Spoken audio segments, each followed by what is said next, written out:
start. What's the difference between fashion and style? And yeah. And if you see me doing this, I'm just like that's how I switch the camera back and forth. So that's no big deal. Okay. Well, that's a good question. Um, Almost seems like a synonym. Be fashionable or stylish. Um, but style, I think, is something that could be more eternal. Fashion, I think, has a more time sensitive component to it. Like, are you in fashion? Um, I believe that fashion was popularized. This could be a conspiracy, but I believe it was popularized as a way to sell more clothing because, if you're someone who, has a certain amount of clothing or a specific wardrobe for your profession or whatever your day to day life is like, then you wouldn't have a need to continually purchase more clothing. And I think having something that's new or trending or fashionable creates an incentive to go out and purchase what's new. So stylish is something that you can do um, and you can keep your style and maintain style throughout a whole lifetime, I think, regardless of what's fashionable. I hear that. I want to get into that more, but it's occurring to me like I bet we're not hearing you as well as we need to be. I wonder if we can get that. Can that thing get its center more close to you, and then we can raise it up? Uh, nice. Yeah, because I think that's gonna. And I always hear Joe Rogan doing that, telling his guests to speak in the mic. So, Okay, got it. um, thanks to Joe Rogan. Okay, so all right. So, yeah, so style and fashionable. There's definitely difference. Okay, so what makes either one? What do you say to people? What do you say to the trite observation? Substance over style. Like style is just superficial. Well,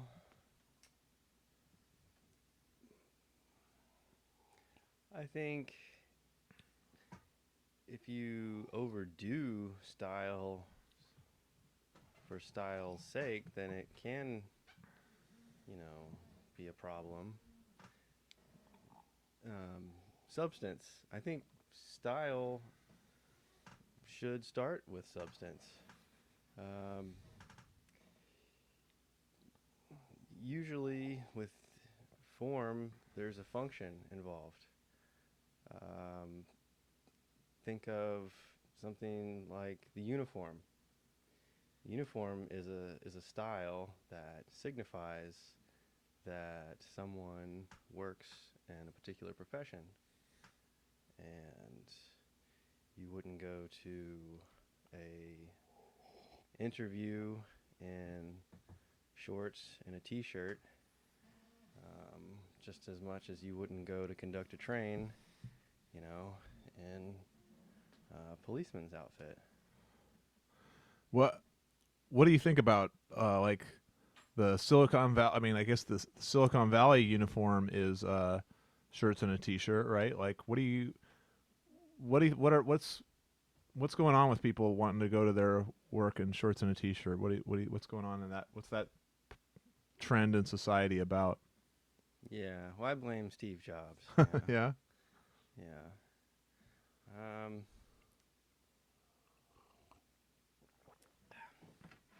yeah, I think Casual Friday ended up taking over the whole week. Uh, if you go further back in American history, everyone wore a suit to work. unless you had a particular uniform that you needed for your job, and that's where you got the expression blue collar and white collar. Blue collar workers had to wear particular clothing for their jobs, and white collar workers, they all wore suits. Um, and even outside of um, work, you had to wear a suit to, you know, distinguish yourself just as an upstanding citizen. And throughout the centuries, we've gotten further and further away from that. And we were, making fun of Steve Jobs and Silicon Valley. That's certainly been a big influence, and the tech industry is known for more casual wardrobe, if not lifestyle. Bring your pets to work atmosphere. But in general, I think sense of importance of style and a certain level of professional image has diminished across the whole of American culture, save for a few industries like ones where you're expected to garner trust, like as a banker or a lawyer, a judge.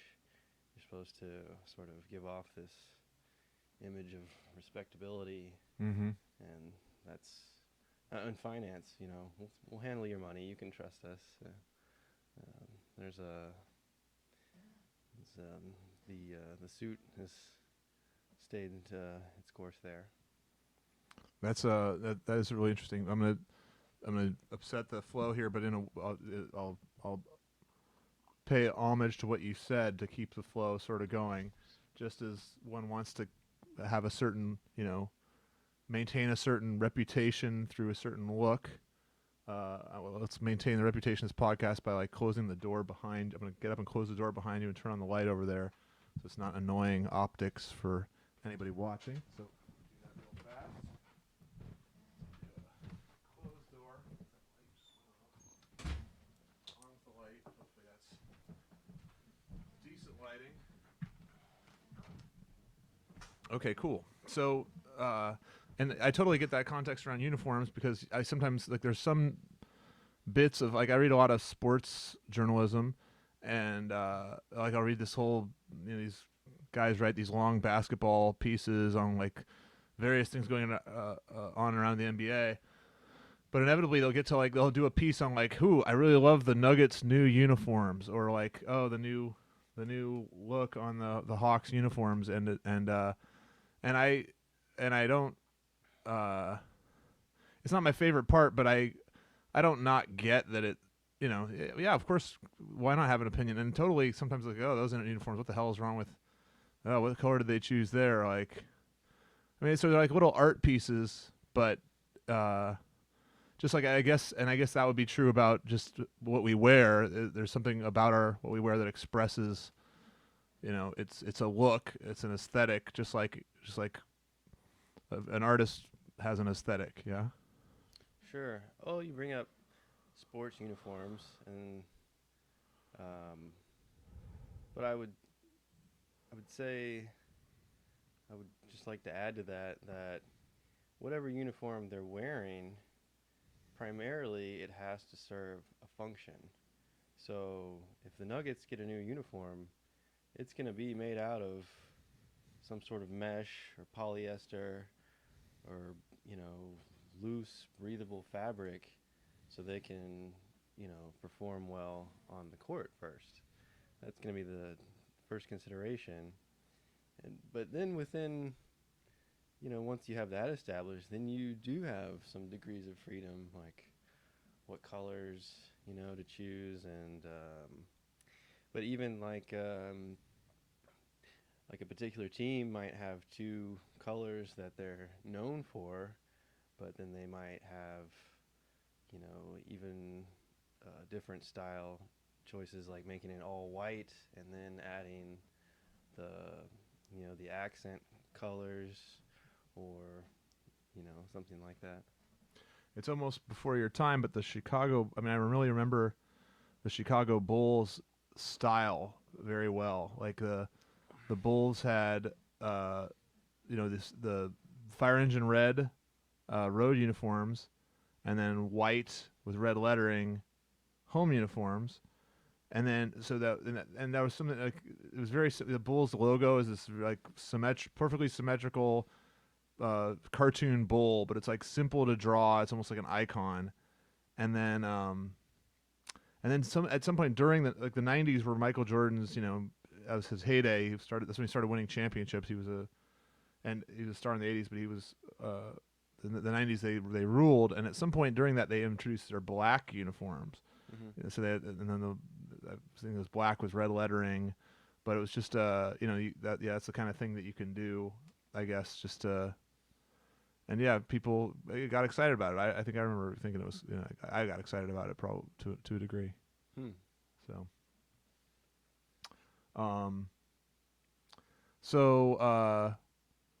any rules, any like obvious, so what are some of the rules of good style that like what are some of the basics like and where do you even and before you even say it, like how do you even know it, like where did you pick up any ideas about like what, because like if let's say the Bulls style I just said was good for such and such a reason, like I don't know, simple colors or whatever, but like that's maybe I'm just explaining, maybe that's just me saying what my aesthetic is.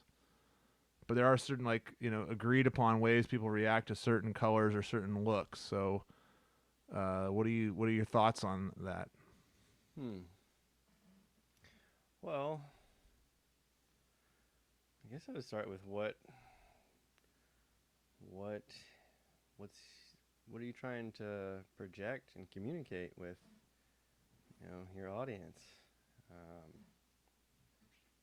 So who is your audience? In other words, like it might be a question you have to ask. Yeah. Where are you going to be wearing what you're wearing, and what message do you want to send?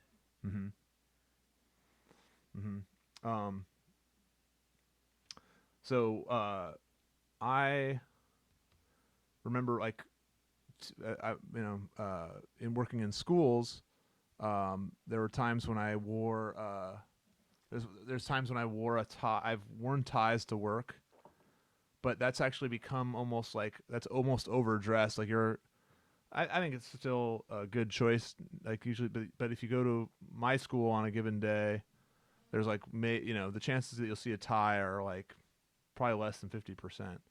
And but I mean, like that's if you walk all around the school, you know what I mean? Like there's like one guy who wears a tie maybe half the time, or I don't know. So there's chances are if you'd have to run into him, and then it would have to be a day that he wore a tie. Anyway, ideas, and I think that's common, that like a lot of like there's more casual, like a look like what you're wearing now might be more like commonly worn in schools. Oh, that would be a little. There's teachers who definitely go the more the more casual route. What is stylish about ties? Do you think do you like ties? What do you think about ties? Well, I think you brought up a good point. It's important to gauge the level of formality of your peers and the people around you. If you're wearing, a tuxedo, to school, then you're going to look foolish and pretentious. Unless it's, for some people could think occasion. you're a character. They might like. They might. I mean, you get some good laughs probably. Like yeah. put on airs about it. But anyway, go ahead. Yeah, I get. Yeah. Yeah. Well, you would have to go to great lengths to pull it off. Right. So you'd have to have some, something in addition to just the the tuxedo by itself. You'd have to expect some reactions from, expect to hear, have Yeah, people in your ear about it. Yeah. yeah, um, yeah. You don't want to be too formally dressed in comparison to other people, but if you're, a little bit better dressed, maybe you have a jacket or like a button-down shirt as opposed to a polo shirt. That's kind of a nice touch. Mm-hmm. Um, I think ties are nice, but if your principal isn't wearing a tie, that might, you know, it might draw some questions like, why is this person wearing a tie? Is he looking for my job, or does he think that he's has a better way to run the school? I don't know. Does your principal wear a tie? Almost never. But he doesn't dress too. He's not like wearing a T-shirt every day. Uh, but so anyway, I don't want to. let's let's change the subject. Because no, I have a really good like. I've had a lot of principals with a lot of different.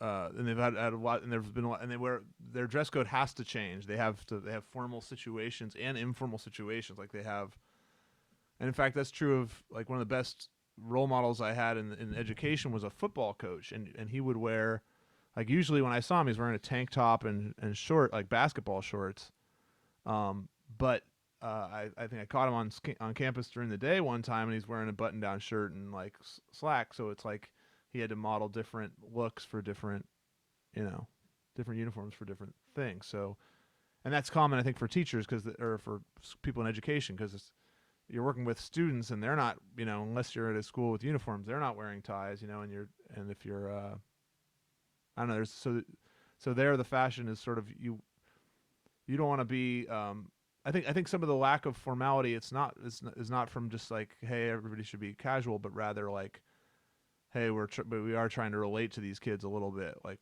we don't want to be their friends, but we don't want to necessarily be inaccessible to them. Right. Well, I don't want to broach into the subject of student-teacher relationships, but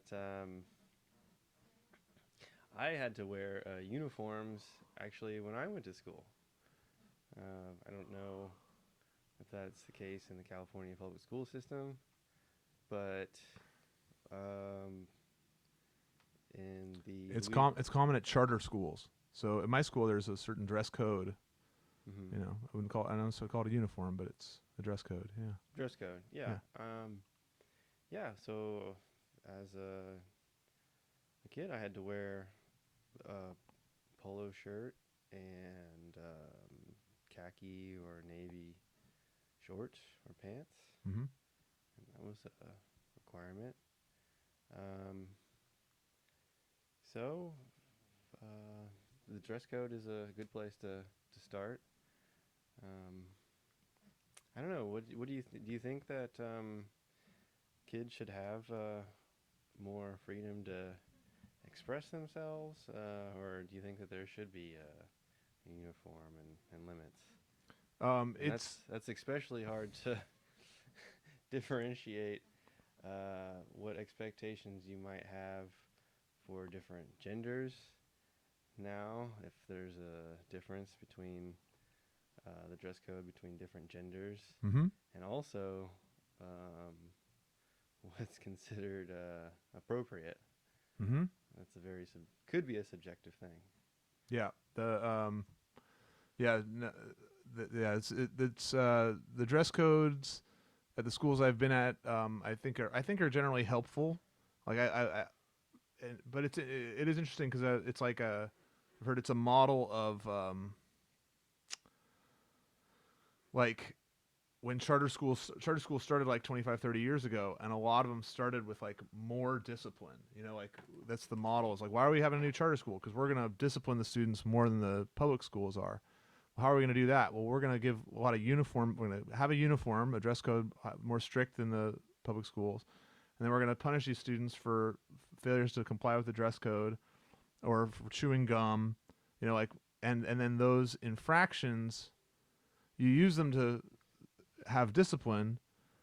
But then what you can't have if you're a public charter school is you can't be expelling kids at any right like exclusionary. Your discipline can't be exclusionary. Mm. Now, and that gets there's a whole so now and we're way off the subject of fashion. Certainly, like what Yeah. you know is the Bring corporal punishment back into the schools. That's what I'm for. yes sir. And by yes sir I don't approve or just I'm not saying I approve. I just understand what you said. So anyway, the use of uniforms, though, I think there is a hope. I hope that it could bring structure, and the only controversy with it is just how do you enforce it. But that's in a structure. You know, that's true with, of course, when you get into anything that's required, right? Like, and I suppose that's also makes uniforms more or less. Well, I don't know. Like I guess that the players in the NBA have to wear their. I was going to say something about like, oh, if a uniform is required, it's not as cool. But I mean, the NBA players are wearing their uniforms, and I guess they have to. But nobody, you never look at them and say like, look at those losers all wearing their uniforms. You know, like just a bunch of good little boys. I mean, right? Like, in fact, what happens is what they're doing in their uniforms is so significant that people wear their uniform jerseys as a you know a status symbol and as a symbol of self-expression. So I'm gonna, Yeah, statement, sure. yeah. One of the things that bothered me, just while we're talking about school style or fashion, was the labels. I think one of the reasons that we had uniforms was to prevent the topic or prevent people from noticing class so much. Yep. But it was just as obvious whether or not someone, was well-to-do or struggling financially based on what label they had and the little emblem right there. Wow. Or if their clothes, fit them or not. Mm-hmm. They hand-me-downs or worn. So despite, striving for uniformity, that almost exacerbated those little small differences between the children when everything looked the same on the surface.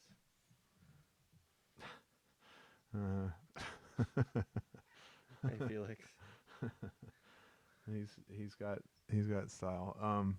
Yeah. Yeah. No. That's right. The uniforms do have that purpose. They think that it certainly is. That seems like a good intention of it, but maybe it's not accomplished. It's like one of those things that you have to be. If schools are totally committed to it, then there would be. Then maybe it could be accomplished. But like so many things, it's done sort of half-assed, or I don't know. But okay. I'm talking to you relentlessly about this subject because, well, I want to get to I want to get to you some style advice for me particularly, but I also like, as you point out, you're not like you don't have a degree in fashion or anything like that, but yet I perceive you as somebody who's like, knows it. Like, yeah, you are kind of an expert about it, and like I told a friend. I was on the phone. I was going to interview my friend about style, and he said, "Well, what's so styling about him?" So I said, "Well, like, oh, he's dapper, He said, "Oh, dapper or whatever." But yeah, what is your style? Like, tell us about that. Tell us how you describe your style. I don't know if you'd use dapper or not. Yeah. Well, I've heard, if you want to look skinny, hang around fat people. So if I've been mistaken I for, resemble that remark. yeah, if I've been mistaken for someone dapper, it's because I'm not in New York City. I would fall pretty short of the standards that people have there or in other major metropolitan cities on the East Coast. Um, but your question was What's your style? what How my do you? style Yeah. is.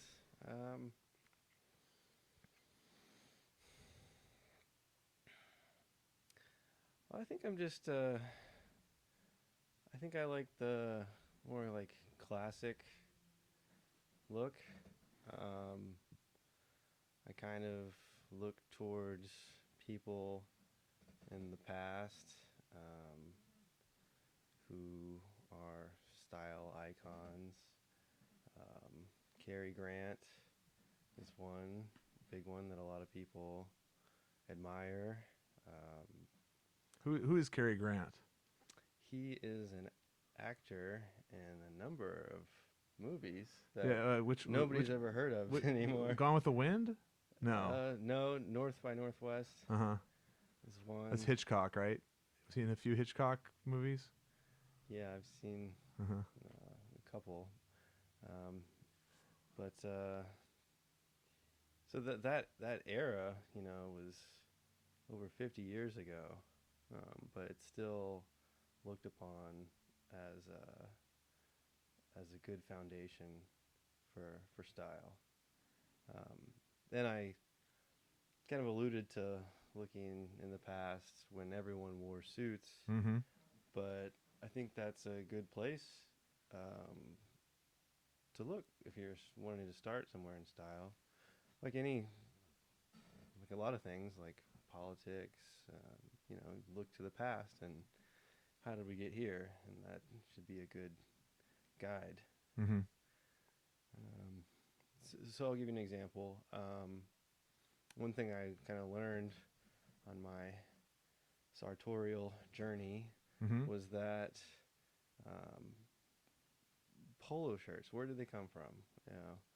Um, and it turns out there's a lot of, you know, common everyday clothing items that have a unique history, but polo shirts, I think, were popularized by a tennis player, uh, Lacoste, and it's a popular polo shirt with a little alligator on it, and this tennis player, he was actually that was his, I think that was his nickname, was like the alligator, and he had that embroidered onto his shirt, and it ended up becoming a staple, in the activewear of the Western world. Um, and so whenever I'm wearing a polo shirt, like I'm not going to. Well, I'll just say that knowing that kind of puts it in a particular place uh, when you're thinking about what to wear based on that history. Um, but and then like you're just like I would like I noticed that you wear like you're more often than most almost anybody else I hang out with, like you've got the button down, you like or the button down and slacks, like you're in uniform, so to speak. Like is that well, I don't know, is that is it true, is it just because I hang out with a bunch of teachers or whatever, or are you also more in uniform than most of the people you work with? Like you're in because you do, you have a workplace where you're doing like you know inspect, like you're outdoors but you're indoors, right? Like how is that, you know And how did you arrive at that current mix? Has it changed a lot over the years, depending on have you done? Has this been, or have you settled on this style just in the last few years, or has it been, changed? Um, yeah, I think that my particular job has some requirements, a unspoken dress code. If I was, I think there's a range. Like, there's some people that wear um, jeans and a polo shirt. I could wear a button-down shirt and pants, but I typically wear boots, and um, I'm not gonna wear a tie, on a day-to-day basis. So that's an influence. But outside of work, um, again, like if I was in New York where more people pay attention to these things, then I would almost be underdressed, or I certainly wouldn't draw much attention Mm-hmm. to myself. Yeah, yeah. Uh, And and to your credit, I don't think you do. Like yeah. I don't think like, oh, there's Dale the fucking. I mean, I had a college roommate who wore a suit every day, and uh, it was more an affectation, right? Like that was more like your example of the wearing a tuxedo to work. Mm-hmm. It was more like that. But he had style too because he didn't put it was his style and he wore it well. You know what I mean? Yeah. Um, but anyway, like at the same time, I'm wondering like you know I don't I imagine that I guess you mentioned New York, maybe even San Francisco, like the financial district. There's probably a lot of this. So then, do you think that like our era and is more like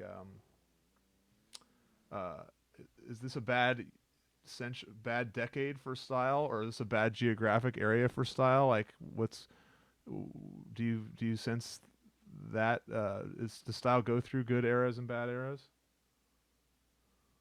Hmm.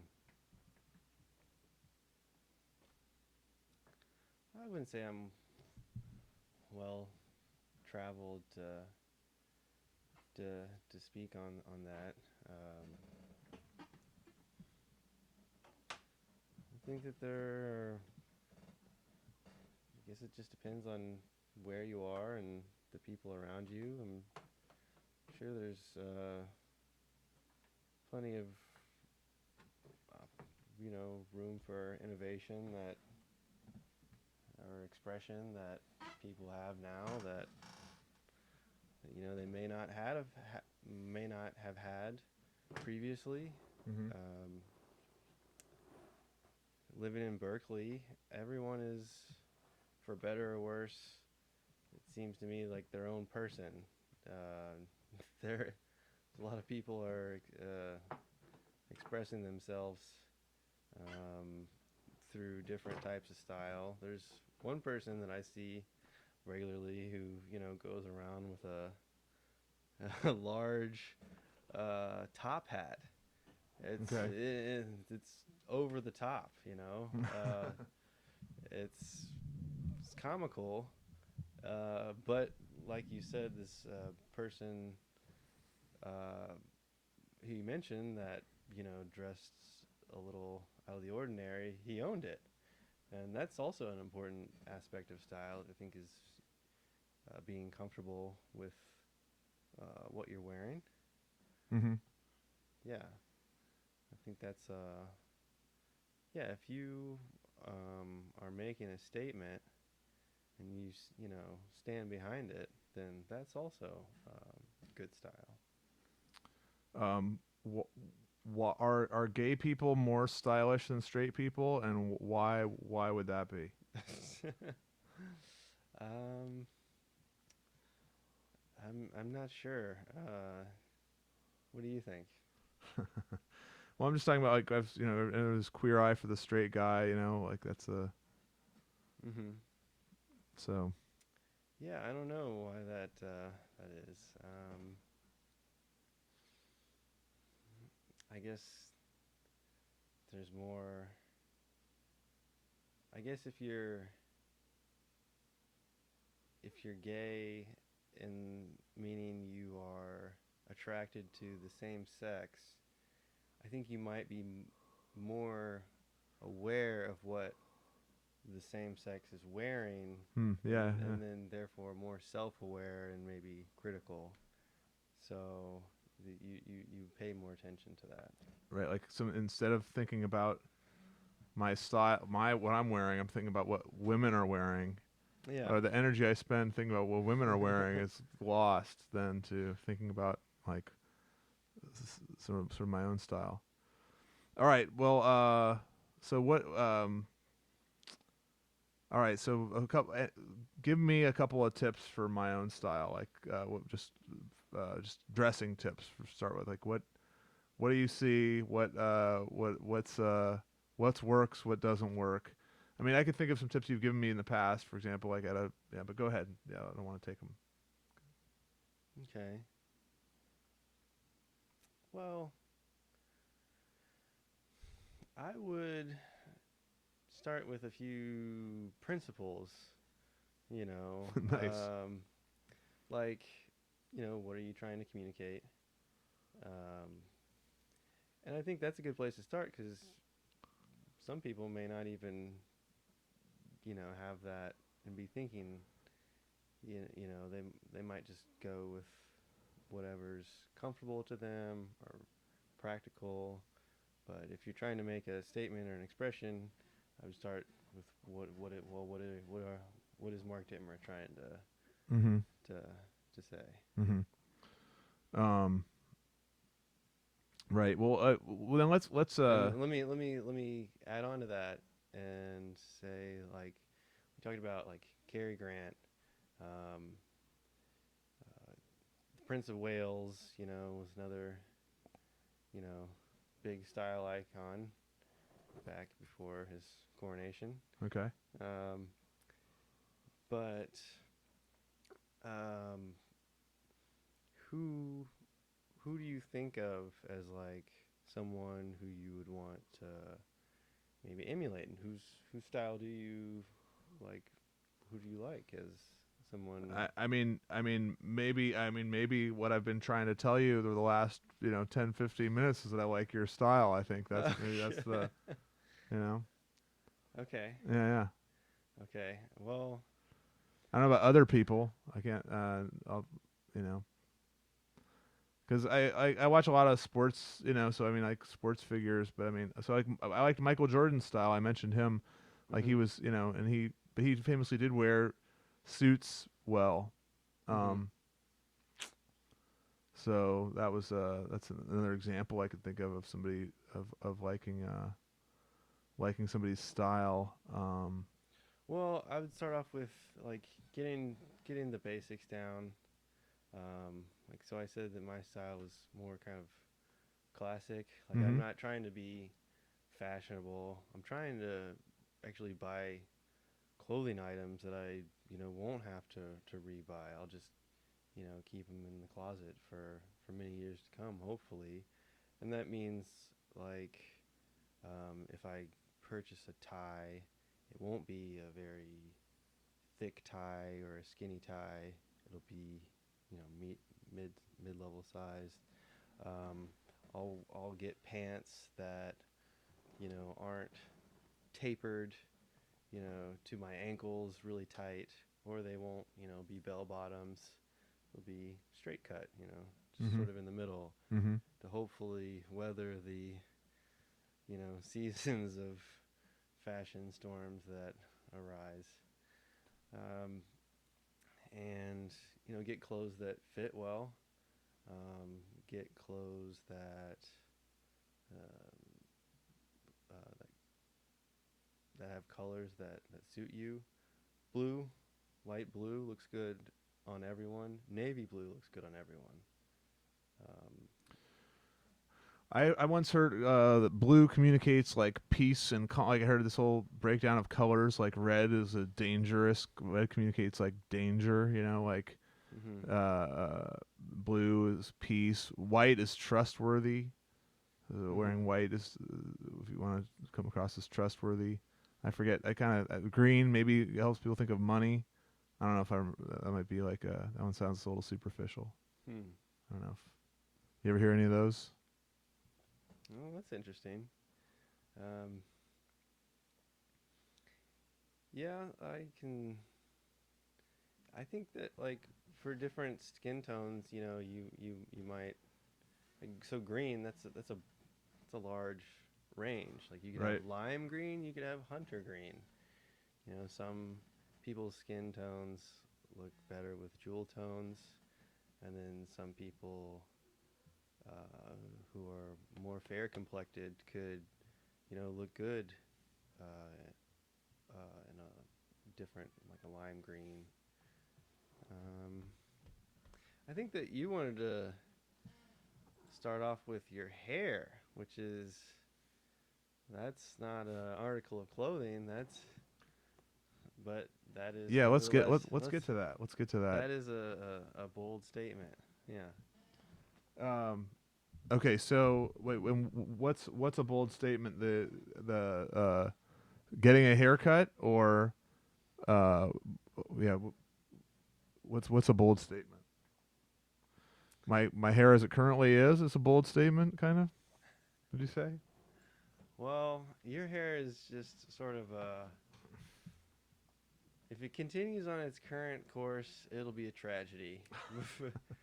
But right now we'll That's good. call it sort of an unkempt opportunity. It's got a lot of potential. Um, so so just some background around my hair. I've I actually had this has been growing it probably for like 7 years. It's and at first I grew it. I was gonna keep the sides shorter Hmm. and just growing the top, but then I didn't like how that was so. It was like too punk rock, and I also couldn't I couldn't have a regular normal ponytail. It didn't seem like it seemed like that would be like a I could ponytail the top, but then it would just like it's very metal. You know what I mean? I wanted to be able to ponytail like so for a while I was waiting for the sides to get long enough so I could ponytail them, Hmm. and then and then I was doing that for a while, and then somebody suggested I should just let it out because everybody calls the ponytail everybody called the ponytail a man bun, which is Hmm. what it is. If I wear a ponytail, it doesn't ponytail you know it comes out of the ponytail in all directions. You know, Right. for a bun to make a bun type of look. Um, so yeah, and I previously had long hair in my 20s, as you can see on that picture. Yeah, I'll put that on the screen here. So I'm go. I can show the picture on the thing here. Whoop. All right, so I'm just showing. All right, so this is me at age 22, long hair. Up there you got me as a ponytail. Well, it's sort of ponytail. It's sort of coming out. Okay. But it's like it was better back then, as I don't know if you can tell, Hmm. because yeah, it was like it wasn't quite as much of a fro. So I mean, there was a sense that it was like what was going on with it was a little bit more. Um, it was like being managed in a way that was like it could work. It felt like. Well, long hair is not a common thing. I don't think. Mm-hmm. So you're making a pretty bold statement by just having long hair. Like Mm-hmm. like who do you know, like, actor or politician, like going, who has long hair. Yeah, I think that it was Metallica made a big impression on me as a kid, and they don't have it anymore. But I remember I would actually like I would put a T-shirt on my head in the bathroom by myself and like imagine sort of like head banging or whatever. Yeah. And I got to do that at a Led Zeppelin cover band concert like last year sometime, where it was a lot of fun, Yeah. rocking out to their music. But yeah, I see. But that's interesting to think about how sort of uncommon it is amongst celebrities. Because yeah, it is pretty uncommon. Almost every I guess I'm trying to think like River Phoenix had long hair at one point, or I don't know. Well, Johnny Depp. Mm-hmm. Mm-hmm. Yeah. But it's a newer thing. I think rock and roll, that Mm-hmm. is something that popularized long hair. Yep. And Yep. when I saw that photo of you when you were younger, that kind of reminded me of that. Mm-hmm. Mm-hmm. Um, yeah, I think it's a good look. I think, but if you're gonna do something like that, you gotta do it right. Like I think long hair, contrary to what the image like of like a grunge rocker might be, is just kind of like long hair, don't care. Like if you're gonna do long hair, it's kind of you have to put a lot into it. Yeah. You know, Condition it or something. Like yeah, get it to behave a certain way. yeah. So I was in the military, Mm-hmm. and they don't allow long hair in the Mm-hmm. for men in the military because it's inefficient. That's right. They don't allow. They didn't allow it when I worked at Safeway for 4 years in my 20s, and they didn't allow it then either. They didn't allow facial hair at Safeway, like the New York Yankees. They didn't. They had rules about facial hair as well. I think they, even though not all of us work near food, I think there's a perception that you're just cleaner, if you don't have facial hair. So therefore, I think that's why they had rules about that. Mm-hmm. Um, but yeah. So yeah, I don't know. I don't know if I would even be thinking about cutting it if it weren't like throwing out like this. Like if it was like settling down like the guys in Metallica's does more, Yeah. then I think I'd be Well, like, that was yeah, probably this is from this oil is from not cool. washing it. Yeah. You think that's what that's why theirs fell down? Uh, Yeah. so truth be told, uh, I was so the I was getting ready to. I was thinking about cutting it for as long as maybe it was almost 2 years ago. I was getting to like where I was having the same sort of set of thoughts, and then I at our mutual friend Charlie had this 50-mile march, and he introduced me to his buddy Constantine, who has super long hair and a super long beard. And he's like, no, don't cut your hair, blah, blah, blah. And he also told me to stop washing my hair because Hmm. if you wash your hair, you lose the oils. You lose these essential oils that help your hair be real healthy. Mm-hmm. So I took that advice. I get my hair get wet all the time, and Mm-hmm. I go through a shower a lot, but I almost never put anything on it or in it. Well, we go back to. That reminds me of what we were talking about earlier, and you said, "Well, what's going on today?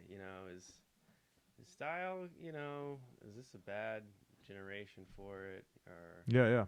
what is it?" I would say that style, it's for good and bad. There's good and bad about it, but style can be less tied to like class, like Yeah. especially in the West Coast, like um, you know, come as you are and do what you want to do. That type of attitude and culture, it gives people freedom to express, themselves however they want.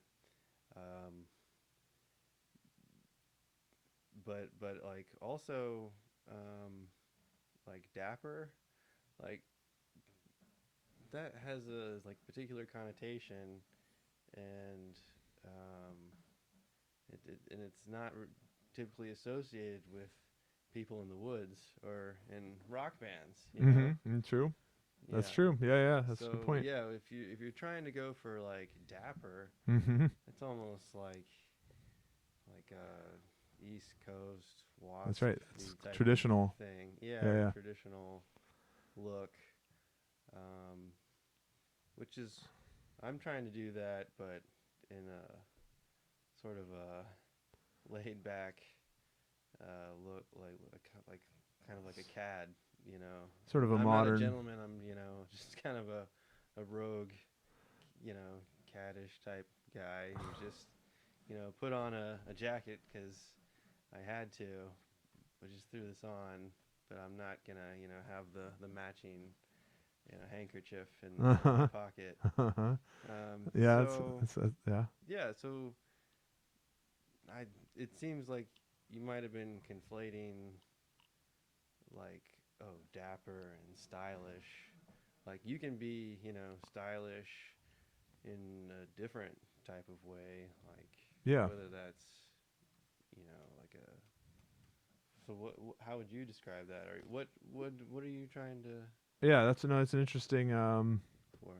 that's an interesting like second horizon like to point out like there's going like there's two yeah like clearly the like the Johnny Depp or early years Metallica uh look they were fashionable but not they weren't dapper, right? And yeah, and I kind of get that like I definitely like if I'm gonna work at a place where there's some sense of like some tradition of um dressing nice, then I want to dress nice, at the Mm-hmm. same time, like I mean, I've the other part the other part that maybe has me wanting to cut my hair is that I got this handlebar mustache in the last few months. Or I don't know if this is actually called a handlebar mustache, but I think it probably is. It looks kind of handlebar-y, Mm-hmm. like and Felix could hang on to that.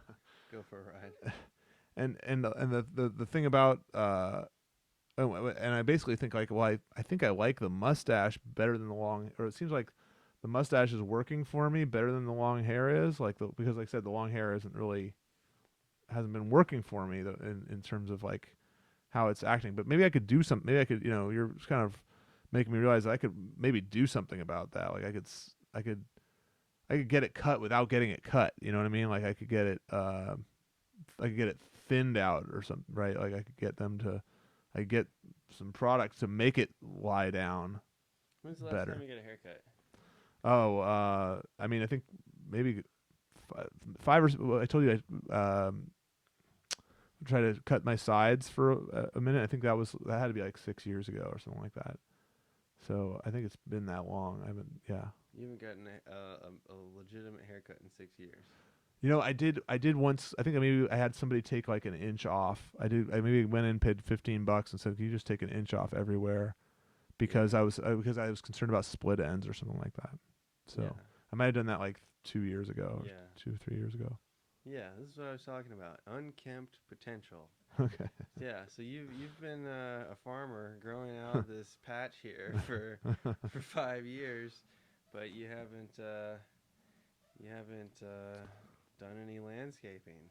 So And so what do you expect? It's just gonna look like the secret garden.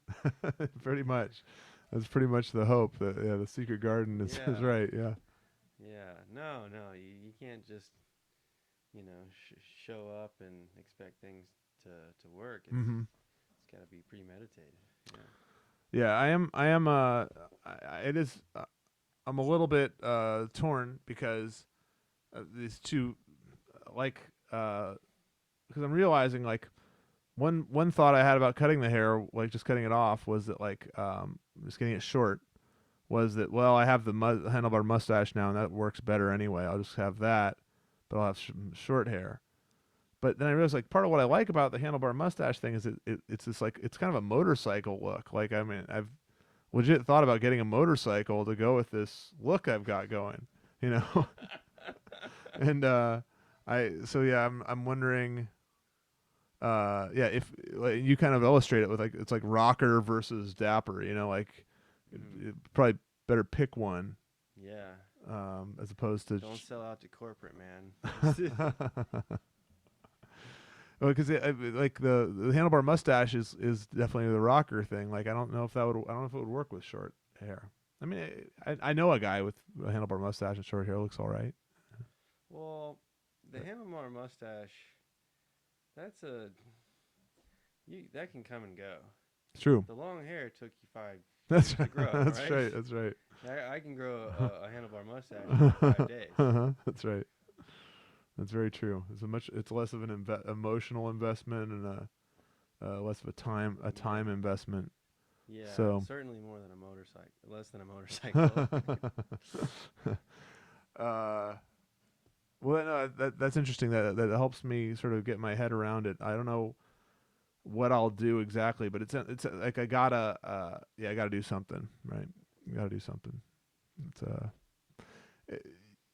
I thought there's something good about like this guy I met who's got the long beard and long hair. I thought like, oh, this is great. You know, stop washing it. Now it is just like nature's bounty. You know, like oh joy.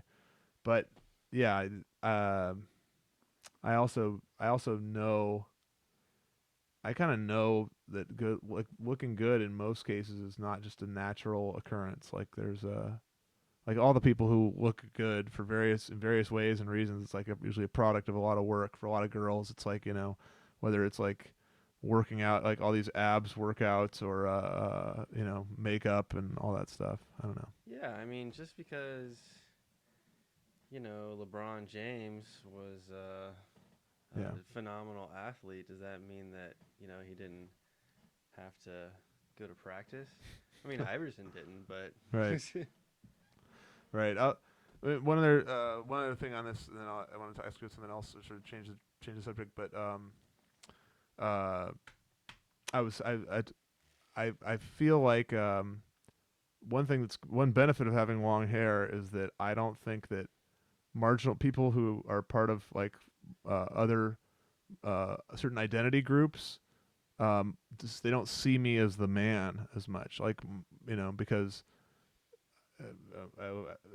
Because I have a sort of alternative look. Whereas if I cut my hair short, I would not. I would just look like the man. Do you have that experience? Do you feel like people look at you as the man? Do you feel like people do you have any? Do you ever wish you didn't look like the man? And how does one deal with being the man? Yeah. Well, if by man you mean the cis male white patriarchy, then cis is now a slur on Twitter, according to Elon Musk's latest tweet. But yeah, whatever. That's pretty much what I meant. Yes. Well,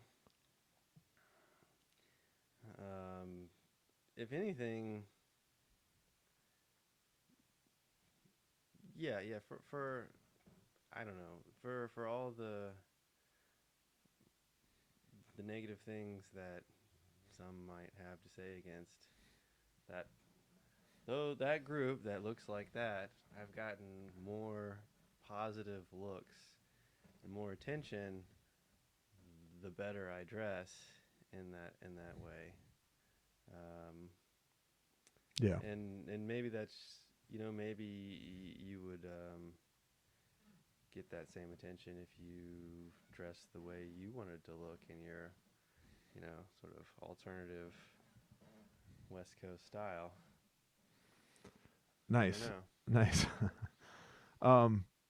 Okay, so the other thing, sort of, this is sort of a jump, but I know that one of the guys that we have both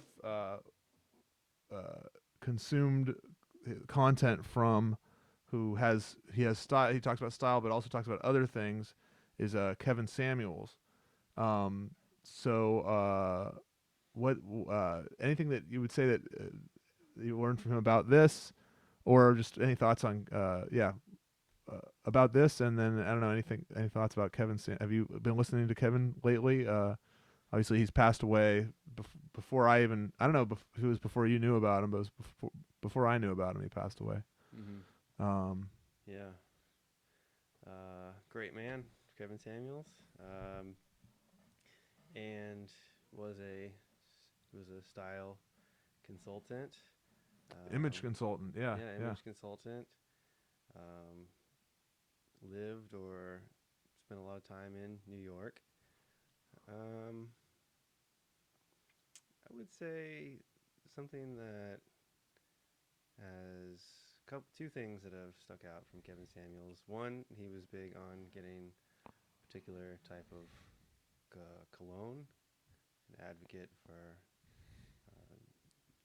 scents, and that's probably neglected or aspect of style is scent, which is it's a very very positive thing if done correctly, and also something that I'm trying to get better at is um, composure and speaking. I think Kevin Samuels was had a lot of training in sales and was good at speaking with people, and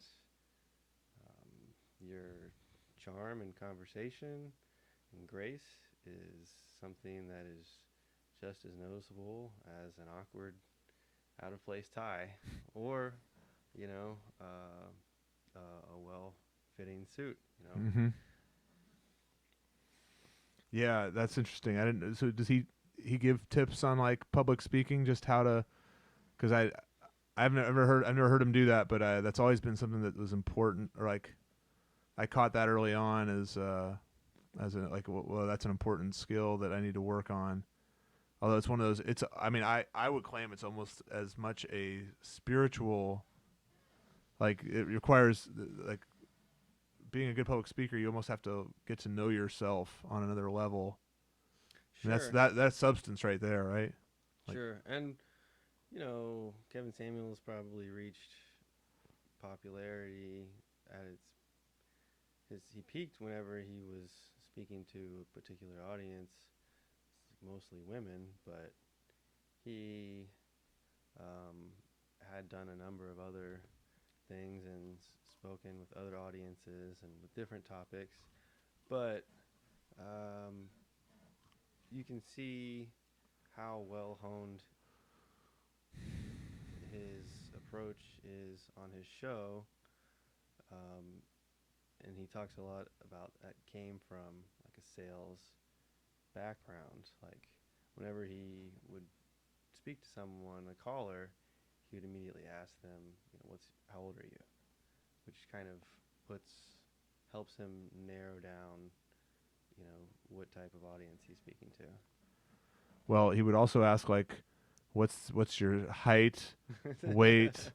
I don't know if would he ever do cup size. I don't know if he went like no. I don't know. Okay, but it's like, but it was almost of that nature. It felt like that a little bit, like look at your statistics. And it was put them on their heels a little bit. It seemed like, Mm-hmm. uh, but yeah, like, well, I remember when I first like one of the first videos I saw of him.